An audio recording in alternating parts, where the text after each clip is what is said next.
की राजधानी, लेकिन इस वक्त राजधानी की हवा में फैला है एक ऐसा वायरस जिसने लोगों की नींदें उड़ा दी हैं। नाम है H3N2। ये वही फ्लू वायरस है जिसने अचानक दिल्ली में मरीजों की बाढ़ ला दी है। अस्पतालों के ओपीडी खचाखच भरे हैं, मेडिकल स्टोर्स पर दवाइयों की मारामारी है और लोगों के दिलों में डर बैठ चुका है। सवाल बड़ा है, क्या दिल्ली एक नए स्वास्थ्य संकट की ओर बढ़ रही है? ओपीडी के बाहर लंबी कतारें, स्ट्रेचर पर लेटे मरीज, बुखार से कराहते बच्चे और उनके परेशान परिजन।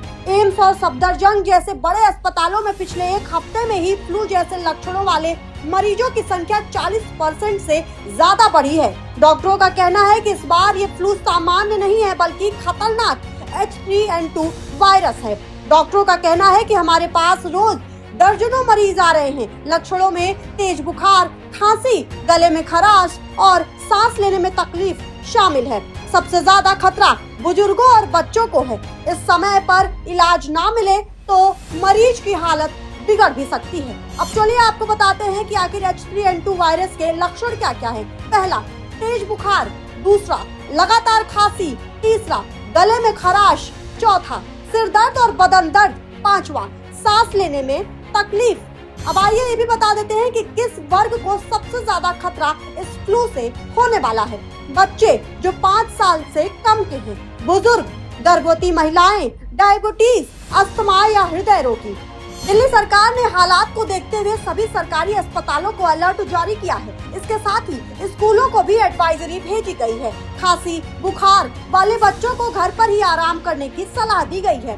इसके साथ ही क्या कुछ है इस पूरे मामले में, वो भी आपको सिलसिलेवार ढंग से बताते हैं। इमरजेंसी बेड रिजर्व रखने का आदेश सरकार ने दिया है। बढ़ी हुई दवाइयों की सप्लाई और हेल्थ सर्विलांस सिस्टम एक्टिव करने के निर्देश भी सरकार के द्वारा दिए गए हैं। इसके साथ ही सरकार ने हेल्थ एडवाइजरी भी जारी की है, जिसमें मास्क का इस्तेमाल करने के लिए, बार बार हाथ धोने के लिए, भीड़ भाड़ से बचने के लिए, लक्षण दिखते ही डॉक्टरों को दिखाने के लिए और खुद से एंटीबायोटिक ना लेने की सलाह दी गई है।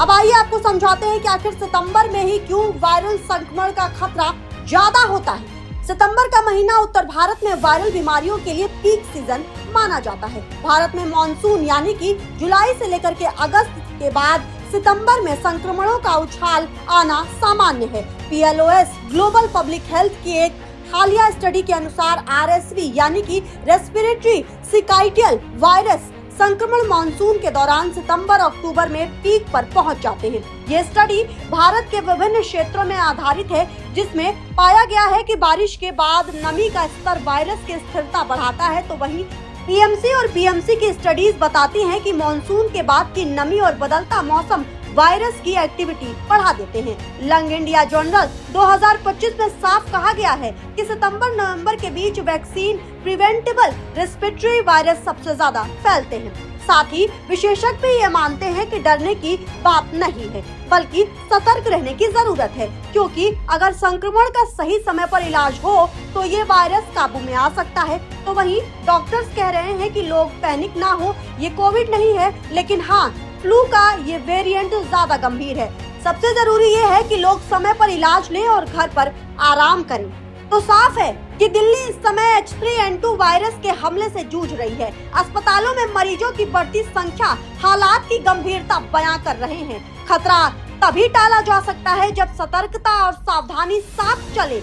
लापरवाही से ये वायरस राजधानी को और बेहाल कर सकता है। आप क्या सोचते हैं? कमेंट के माध्यम से जरूर बताइए और देखते रहिए आज की खबर।